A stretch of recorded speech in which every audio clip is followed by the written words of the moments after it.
त्यस्तै जान्छ मेरो मेहनताना पनि आउँदैन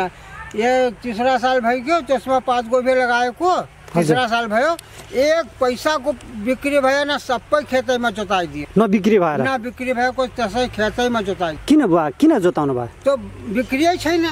कुनै पनि लिँदैन 2 रुपैयाँ किलो 1 रुपैयाँ किलो पनि लिन भएन 3 वर्ष भइगयो 3 वर्ष त्यो यस्तै खेत जोताइदियो गोबीसँगै जोताइदिनु यस्तै खेतैमा पुरा त्यत्रो दुःख गर्नु भयो बहुत धेरै दुःख भयो एउटा पनि पैसा मिलेन मेहनताना गयो मेरो बिहाको पैसा गयो खादको पैसा गयो सबै अनि कति वर्षको हुनुभयो बुवा हजुर मेरो 65 वर्ष 65 वर्षको हुनुभयो पछि अब कति वर्ष हुँदा कृषि खेतीमा लाग्नु भएको तपाईँ म बुवाले पनि गर्नुभयो बाजेले नि गर्नुभयो तपाईँको 10-12 साल 12-13 साल भएपछि सुरु गर्नुभयो भनेपछि तपाईँ 65 अब लगभग 50 वर्ष भयो यो खेती गर्न थालेको अब यो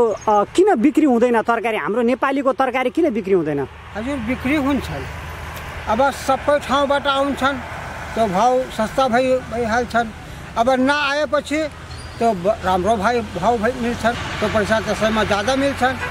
और भाव चारों तरफ से आएगी तो पैसा नहीं मिला कम पैसा मिला तो बस वैसे में चल रहा है जैसे तैसे अपना गुजर बसर हो रहा है जिंदगी इज्जत के साथ बस और कुछ नहीं और कोई अलग से कोई सहायता नहीं मिला आज तक के कुछ सहायता नहीं मिला एक पैसा के सहायता नहीं मिला ना बिया ना खाद ना दवा ना दरमत आज तक न कृषि कभी देखा ही भी रहा कसैले हेर्न पनि आएको छैन कहिले वडा अध्यक्षहरू यहाँको कोही आउँदैन अनुदान पाउनु भएको छैन एक पैसाको अनुदान मिले छैन हामी जे गर्नुहुन्छ आफ्नै बुताले आफ्नै पैसाको बिउ लाने आफ्नै पैसाको औषधि लाने आफ्नै पैसा सबै यसमा जोताई गोडाई सबै दिने मजदुरको पैसा दिने आफ्नै पैसा त्यति दुःख छ बहुत दुःख सरकारले हेरेको छैन कहिले पनि हेरेको छैन कहिले जे गर्नु भएको छ आफ्नै के भन्नु छ तपाईको पीडा यो भिडियो मार्फतबाट के भन्नुहुन्छ अब के भनौँ भैया के भनौँ कहिले पनि कोही हेर्न पनि आएको छैन कि अब के परेशानी छ के भए छैन मेरो सबै खाद यो खेतीमा सबै गइगयो एउटा पनि पैसा मिलेन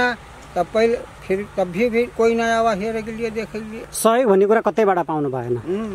यहाँको वार्ड अध्यक्षलाई अथवा मेयरलाई के भन्नुहुन्छ नेपालगञ्जको मेयर साहबलाई अब मेयरहरूले त कहिले पनि हेरेको छैन मेयर पनि हेरेको छैन न कोही सुविधा न कोही चीज के हमको आज तक के कभी मिला ही नहीं। धन्यवाद।